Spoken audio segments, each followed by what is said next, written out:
वहीं ब्रेक के बाद आप सभी का स्वागत है। खबर जालौन से है, जो विभिन्न थानों पर समाधान दिवस आयोजित किया जा रहा है। इसके साथ ही कोतवाली में उप जिलाधिकारी सना अख्तर की अध्यक्षता में किया जा रहा है। बता दें कि थाना समाधान दिवस में जिलाधिकारी डॉक्टर चांदनी सिंह और पुलिस अधीक्षक डॉक्टर इराज राजा दोनों अधिकारियों ने भी जन समस्याएं सुनी। साथ ही जिलाधिकारी ने कहा है कि लोगों तक शासन की योजनाओं का लाभ पहुंचाया जा सके और निष्पक्ष होकर लोगों की समस्याओं को दूर किया जा सके। वही अधिकारी महिलाओं और बुजुर्गों की समस्याओं को त्वरित कार्रवाई करते हुए ठोस हल निकाले। साथ ही थाना समाधान दिवस में करीब 2 दर्जन शिकायतें दर्ज की गई। आज यहाँ थाना दिवस में जालौन थाने पर हमने 8 आवेदन प्राप्त किए हैं और इसमें से 2 पे निस्तारण भी हो चुका है और बाकी सब पे कार्रवाई शीघ्र करने के लिए निर्देश दिए गए हैं। तो किन विभागों से आए थे, किन विभागों की शिकायत? इसमें काफी तो निजी विवाद से संबंधित हैं। प्रॉपर्टी को लेकर डिस्प्यूट है जिसमें फर्जी बेनामे हुए हैं या वसीयत गलत तौर से की गई है। इसके अलावा सरकारी जमीन पे अतिक्रमण का भी केस आया है, तो इन सब में सख्त से सख्त कार्रवाई के लिए भी बोल दिया गया है और ये सुनिश्चित किया जाएगा कि गुणवत्तापूर्वक तरीके से सबका निस्तारण किया जाए। आज खबर फर्रुखाबाद से है, जहां थानाध्यक्ष जयप्रकाश शर्मा पुलिस बल के साथ चेकिंग कर रहे थे। उसी दौरान सवारियों से भरी एक रोडवेज बस के रंग की निजी बस को आता देख पुलिस ने उसे रोक लिया। इस दौरान पुलिस ने बस चालक प्रमोद कुमार व परिचालक से पूछताछ की है तो बस रोडवेज की ना होकर निजी निकली। पुलिस ने बस में बैठे सवारियों से किराए की जानकारी ली। सवारियों ने रोडवेज बस का किराया लिए जाने की जानकारी दी है, जिस पर पुलिस ने बस में बैठी लगभग 60 सवारियों को नीचे उतार दिया। वहीं पुलिस ने सवारियों को गुमराह करने में निजी बस को सीज कर पेट्रोल पंप पर खड़ा कर दिया है।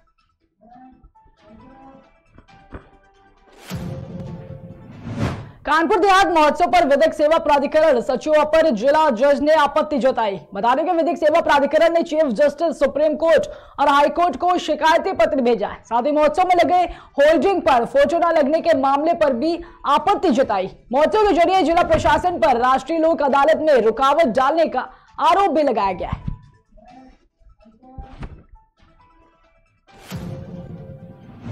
खबर देवरिया से है, जनपद देवरिया के तहसील सलेमपुर के अंतर्गत ग्राम औरंगाबाद में नंदनी नर्सिंग होम द्वारा निःशुल्क जांच शिविर लगाया गया।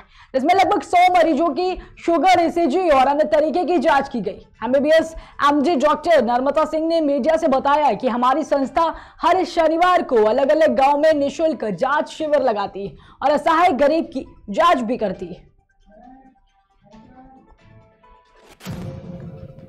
खबर मध्य प्रदेश के मंदसौर से है, जहां नगर पालिका ने आज मेगा लोक अदालत में 1 करोड़ का लक्ष्य लिया है। आपको बता दें कि आज दिनांक 11 फरवरी 2023 को नगर पालिका द्वारा मेगा लोक अदालत लगाई गई, जिसमें संपत्ति कर जमा करने पर लोगों को टैक्स में छूट देकर जमा कराने के लिए नगर पालिका में कैंप लगाया गया है। इसके साथ ही कैंप में मिलने वाली छूट को देखते हुए जनता की काफी भीड़ देखने को मिली। बता दें कि जनता से हुई चर्चा में उनके द्वारा बताया गया कि यहाँ पर टैक्स जमा कराने आए, लेकिन सर्वर डाउन होने की वजह से 2 से 3 घंटे में नंबर आ रहा है और काफी समय तक खड़ा रहना पड़ रहा है। साथ ही टैक्स जमा कराने आए नागरिकों में अधिकांश महिलाएं और बुजुर्ग व्यक्ति हैं। वही नगर पालिका द्वारा टैक्स जमा कराने के नाम से लोगों को 2 से 3 घंटे खड़ा होना जा रहा है। बताते चले कि दूसरी ओर नगर पालिका CMO से हुई चर्चा में उनके द्वारा बताया गया कि आज 11 फरवरी को मेगा लोक अदालत लगाई गई, जिसमें लोगों की काफी भीड़ भी देखने को मिली। इसके साथ ही उन्होंने कहा कि हमारा लक्ष्य आज 1 करोड़ टैक्स को जमा करने का है। अब देखना होगा कि लोगों को हो रही परेशानियों के बीच नगर पालिका अपना लक्ष्य कितना पूरा कर पाती है। आज हम यहाँ जलकल का टैक्स जमा करने के लिए आए हैं। अभी भी करीबन 60 से 70 जने यहाँ लगे हुए हैं। इनका सर्वर बिल्कुल डाउन चला हुआ है। एक व्यक्ति का कम से कम 2.5 से 3 घंटे में नंबर आ रहा है और मेरे को लगता है ज़्यादा से ज़्यादा 200 से अधिक फॉर्म नहीं भराएंगे इसी कंडीशन में यदि चलता रहा। यदि इस समस्या का समाधान अभी जल्द कर दिया जाएगा तो फॉर्म आसानी से भराएंगे, क्योंकि 2 काउंटर लगने के बाद में भी सर्वर डाउन है और सभी समस्याएं यहाँ उत्पन्न हो रही है। मतलब नल के बिल नहीं जमा हो पा रहे हैं, बहुत लेट जमा हो रहे हैं। एक व्यक्ति को कम से कम 3 घंटे का इंतजार करना पड़ रहा है टैक्स जमा करने के लिए। आज मेगा लोक अदालत हो रहा है, 11 फरवरी है और इसमें राज्य शासन के द्वारा संपत्ति कर, जल कर आदि में विभिन्न प्रकार की छूटें दी गई हैं। तो इन छूटों के तहत आज लोक अदालत में राशियां जमा कराई जा रही है। काफ़ी भीड़ भाड़ है, काफ़ी लोग आ रहे हैं। हमने 1 करोड़ से ऊपर वसूली का लक्ष्य रखा है आशा है निश्चित रूप से हम इस लक्ष्य को प्राप्त। खबर कासगंज से है, जहां महाशिवरात्रि पर आने वाले श्रद्धालुओं की सुरक्षा व्यवस्था के दृष्टिगत जिलाधिकारी व पुलिस अधीक्षक द्वारा लहरागंगा घाट एवं कचला घाट का निरीक्षण किया गया। इसके साथ ही आगामी महाशिवरात्रि पर्व पर आने वाले श्रद्धालुओं व कांवड़ियों की सुरक्षा व्यवस्था की तैयारियों का जायजा लिया गया। निरीक्षण के दौरान गंगा नदी के जल स्तर को ध्यान में रखते हुए श्रद्धालुओं की सुरक्षा का जायजा लेकर उचित प्रबंध भी किए गए।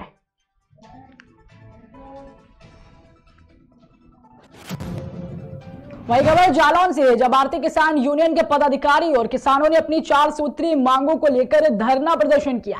किसान नेताओं ने कहा है कि अगर उनकी मांगों को सरकार पूरा नहीं करती तो वह बड़ा आंदोलन करेंगे। साथ ही मौके पर पहुंची पुलिस ने लोगों को समझा बुझाकर प्रदर्शन खत्म कराया। किसानों की आम समस्या है। जब कोई सुनने वाला नहीं तो समस्या तो रहेगी। जैसे कि समस्या नंबर 1, पानी टेन तक ना पहुंचना, बिजली टाइम से ना आना जो ट्यूबवेल चल सके, ठीक है।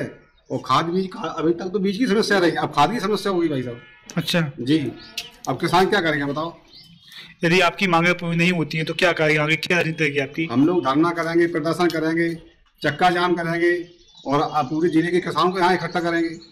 आप पिछली 11 तारीख को भी आए थे, यहाँ धरना दिया था, क्या भरोसा दिया था बीडीओ ने? आप बीडीओ साहब ने कहा था कि आप अगली 11 तारीख को जब मीटिंग करेंगे तो आपको हॉल खाली मिलेगा और आप वहाँ मीटिंग कर लेना। आज बीडीओ साहब ने फोन ही उठा रही है। जो मैम ने वादे किए थे पिछली 11 तारीख को, उन पर खरी उतरी मैम? नहीं उतरी, तो इसमें कोई काम ही नहीं हुआ जो हम लोगों ने ज्ञापन दिया था। आप किसान हैं, आप ब्लॉक में आए हैं, गेट पर बैठे, क्या दिक्कत, क्या समस्या है? तो समस्या से जुड़ रहा, रात भर गैया रखा हुई थी हमारे यहाँ, गैया की कोई व्यवस्था नहीं है, रात भर गैया कुछ नहीं करी, कोई सुनने वाला नहीं है। यहाँ पिछली 11 तारीख को आपने धरना दिया था, वीडियो मैम से क्या कहा था, उन बातों में खरी उतरी है? कुछ नहीं, कुछ नहीं, हमने कानून का सुन रही तो निकाल देखा भी नहीं। यदि आगे आपकी मांगे पूरी तो क्या रहेगा आपकी रणनीति? हमारा कहना यही है सर। खबर बोकारो से, जो जमीन कब्जे को लेकर 2 पक्षों में झड़प हो गई। एक पक्ष का कहना है कि यह जमीन उन्होंने खरीदी थी, लेकिन दूसरे पक्ष के लोग इस जमीन को अपना बता रहे हैं। इस मामले को लेकर जिला प्रशासन को पत्र लिखकर शिकायत भी की गई।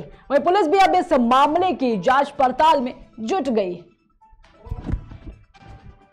हमारा कहना यही है सर, जो कोर्ट आदेश देगा दोनों पार्टी को पेपर देखेगा और उसके बाद काम शुरू होगा। पहले क्यों हो जाएगा? प्रशासन के बुला के, ये तो धमकी हुआ, ये तो रंगबाजी हुआ। जो हम बुला के थाना बुला के अब भगा दे रहे हैं घर वाला को, महिला है घर में, हम लोग महिला है ग्रुप का, भगा देंगे और कम लगा देंगे। यहाँ जमीन में क्या किए, मैंने आपका क्या कहना कि जमीन क्या है, आप लोग का जमीन है, कैसे है आप लोग का? ये जरा पेपर है, जमीन मेरा है तब तो हम यहाँ रोक रहे हैं। जमीन मेरा नहीं रहेगा तो हम रोकेंगे? क्यों रोकेंगे? और कॉलोनी में जमीन सबकी नहीं है, सबकी जमीन पर सब का देंगे, हमने जमीन है। जमीन कैसे मिला आपको? ये है जमीन, कैसे घर मकान कैसे बनाए? खरीदे हैं? हाँ खरीदे हैं। कैसे बोलिए? हाँ खरीदे हैं। खरीदे हैं। दूसरा पार्टी जो है, जो इस पे कर रहा है, वो केस भी किया है आप लोग के ऊपर? अच्छा, तो वो भी केस किए हैं ना, जो मेरा जमीन लिया भाई मेरा, वो भी तो केस किए हैं। वो भी केस किए हैं। कोर्ट में केस है, हम लोग लिए हैं। हमारी जमीन है, हम अपने वापस करने आए थे।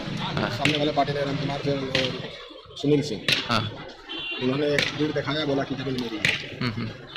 जमीन आपकी है। 3 महीना पहले तक भी आए थे मैं यहाँ, कोई भी मैटर नहीं था। कहीं आज तक कितने साल 1983 का लिया हुआ है।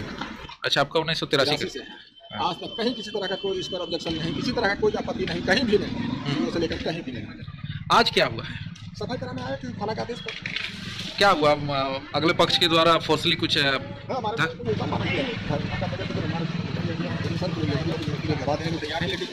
यहाँ पे वही खबर जालौन से है, जहां 2 अज्ञात बाइक सवार युवकों ने 50 वर्षीय व्यक्ति के साथ टप्पेबाजी की वारदात को अंजाम दिया। अज्ञात युवकों ने जबरन पहचान निकलकर व्यक्ति को अपने साथ बाइक पर बिठाया। इसके बाद अज्ञात बाइक सवारों ने व्यक्ति से 40,000 रुपए छीनकर फरार हो गए। पीड़ित ने थाने में पहुंचकर शिकायत दर्ज की। इसके साथ ही पुलिस ने मामला दर्ज कर आगे की कार्रवाई शुरू कर दी गई। वही पूरा मामला जनपद जालौन के कोच कोतवाली क्षेत्र का बताया जा रहा है। यहाँ पे थोड़े आगे कोई हम तो जानते नहीं चौराहा, तो वहाँ पे मतलब 2 लड़कों ने हमसे नमस्कार चाचा नमस्कार, हम पप्पू कुशवाहा के लड़के हैं, उन्होंने मतलब हमें मोटरसाइकिल पे बैठाला। हम उनसे कहना कि हम तो जानते नहीं है तुम्हें, लेकिन तुम कहीं हम नहीं तो रहते, और बस उन्होंने इस मोड़ पे हमें उतारा और वहाँ पे उन्होंने जेब कट मार दी हमारे। कितने रुपए रखे थे आपकी जेब में? तो उसमें 39,500 रुपये। क्या लोग थे वो लोग? किस चीज़ से थे? मोटरसाइकिल से। अच्छा, किस चौराहे का मामला है, कहाँ? ये हम नाम नहीं ले पाएंगे, यहाँ से थोड़ी सी दूर है, कट पे एक होटल के सामने हम देख रहे थे, तो उस होटल के सामने हम चाह रहे थे कि कुछ खा लें, तब तक उन्होंने देखा कि कोई ये VIP खड़ा है, तो उन्होंने नमस्कार करके और कही चाचा हम तो तुम्हें जाना थे, हम उनके मोड़ा हैं जे, तो इस तरीके से उन्होंने हमें मोटरसाइकिल पे हमें खा लिया कि आओ बैठो। कानपुर के कॉमेडियन अनु अवस्थी कानपुर देहात महोत्सव में पहुंचे। इस दौरान अनु अवस्थी ने जिला प्रशासन से गुहार लगाई और कहा है कि महोत्सव में हो रहे कार्यक्रम में सभी गेट खोल दे। इसका वीडियो भी अनु अवस्थी ने जारी किया है। बता दें कि कुमार विश्वास के कार्यक्रम में पहुंचे अधिवक्ता, भाजपा नेता और मान्यता प्राप्त वरिष्ठ पत्रकार के साथ अभद्रता हुई थी। इसके साथ ही आमंत्रित होने के बाद अव्यवस्थाओं के चलते लोग अपमानित हुए थे। हालांकि वीडियो के माध्यम से जिला प्रशासन व GM से अनु अवस्थी ने गुहार लगाई। बोलो बाके बिहारी लाल की जय। आज 11 फरवरी है, कानपुर देहात महोत्सव में आप सभी लोगों का स्वागत है। जरूर से जरूर पहुंचिए।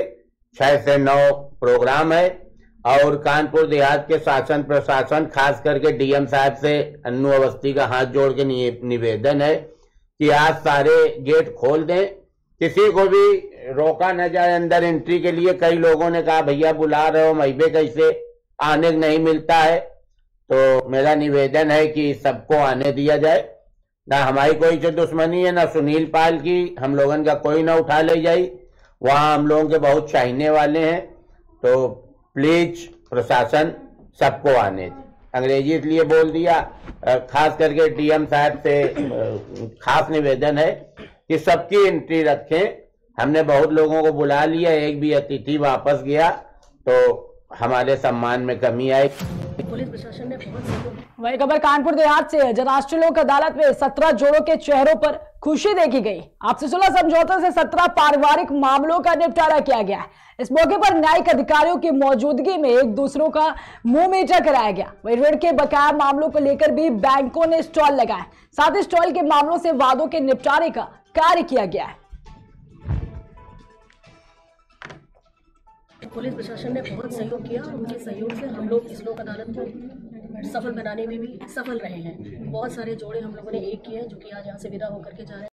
तकरीबन 18 जोड़े यहाँ से विदा करने के लिए अभी तैयार हो गए हैं और माननीय प्रधान न्यायाधीश महोदय और हमारी न्यायालय में अभी और जोड़े बचे हुए हैं जिनको हम लोग को वेरीफाई करवा करके दोबारा से अभी तैयार करना है, उनको भेजने के लिए। मुकदमे सुलह समझौते हो गए हैं जिनमें यहाँ के स्थानीय प्रशासन और पुलिस वालों का बहुत ही ज़्यादा सहयोग रहा, जिनके परिणाम स्वरूप ये सफलता मिल पाई है।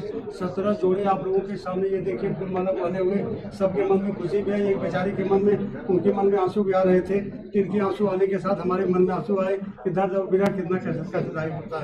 तो अपने यहाँ 17 जोड़े, 18 जोड़े अब तक तैयार हो चुके हैं, साथ जाने के लिए जो है वचन दे चुके हैं, साथ में फूलमाला पहन के तैयार है। हमने लोगों को एक दूसरे से मिठाई खिला करके भी खुश कर दिया है और इस सब ने वचन दिया है कि इस मिठास को जीवन भर ये लोग बनाए रखेंगे। मैक्सिमम परिवार न्यायालय से ही संबंधित प्रिंसिपल जज कोर्ट में अभी तक तो 10 मामले ऐसे हैं जिनमें कपल से एक साथ रहने के लिए तैयार हुए, उनका फोटोग्राफी माल्यार्पण हुआ है एक दूसरे के लिए। और एडिशनल कोर्ट में भी जो है, एडिशनल प्रिंसिपल जज कोर्ट में 8 मुकदमे ऐसे थे जिनमें कपल्स तैयार हुए साथ साथ रहने के लिए। बाकी अन्य बहुत सारे मामले ऐसे हैं अभी वेरिफिकेशन करके सत्यापित होना बाकी है। उम्मीद है कि ऐसे कुल मिलाकर के 20 से ज्यादा मामले, 20-25 बेटी का मारा। खबर बिहार के भागलपुर से है, जो एक महिला की संदिग्ध परिस्थितियों में मौत हो गई। उसके बाद परिजनों ने हत्या का आरोप लगाया है। वहीं मृतका की मां आरोप लगा रही है कि दामाद के द्वारा ही बेटी की हत्या की गई है और इसके साथ ही हत्या करने के बाद बिना किसी को कुछ बोले वहां से चला गया। हालांकि सूचना पर पहुंची पुलिस ने शव को कब्जे में लेकर पोस्टमार्टम के लिए भेज दिया और मामले की जांच पड़ताल भी शुरू कर दी। बेटी का मारा दामाद मेरा, यहाँ रह के यहाँ रखते थे, सब चीज पूर्ति करते थे दोनों का। यही दिन देखने का बाबू था हमारे पास, जो रखने का यही ना हुआ। दामाद का नाम हुआ संजय भगत। अब हमको क्या पता सर, झगड़ा लड़ा किया कि क्या किया। हम प्राइवेट वाला आदमी है, काम करने निकल गए। मेरा हस्बैंड बीमारी आदमी, वो गया चौक पे सब्जी उब्जी लेने। इधर बच्चों सब कोई नहीं था, दोनों पढ़ने लिखने वाला छोटा छोटा बच्चा सब निकल गया पढ़ने के लिए। अभी दोनों में क्या हुआ नहीं हुआ सर हम नहीं देखे। हम रहते अभी हुआ है 3:30 पौने 4 के लगभग में। शादी तो हो गया, कब शादी हुआ है? पूर्णिया। वहाँ का भी पटबे न जाए यहाँ से, तो वहाँ से लड़ाई झगड़ा करके बेटों का पुतहुओं को भगा दे। दमादे तब क्या मारेगा सर बताइए? लड़ाई झगड़ा हुआ तो वही ना, आखिर विषय कौन विषय से? आदमी मरता अपने आप तो नहीं मरता है। हाँ, गला में दाग है, अपने आप तो नहीं मरेगा आदमी। किसी को शौक है? लड़ाई झगड़ा करके कहता फसरी लगा लिया था दुपट्टा बांध के।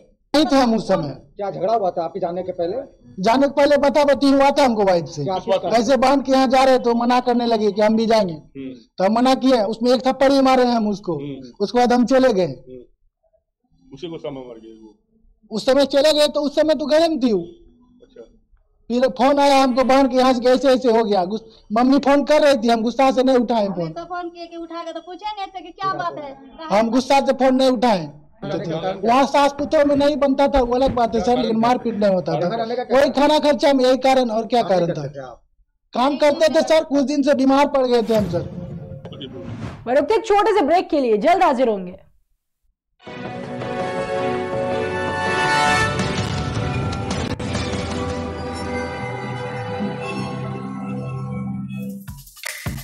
Feel the power of Angel.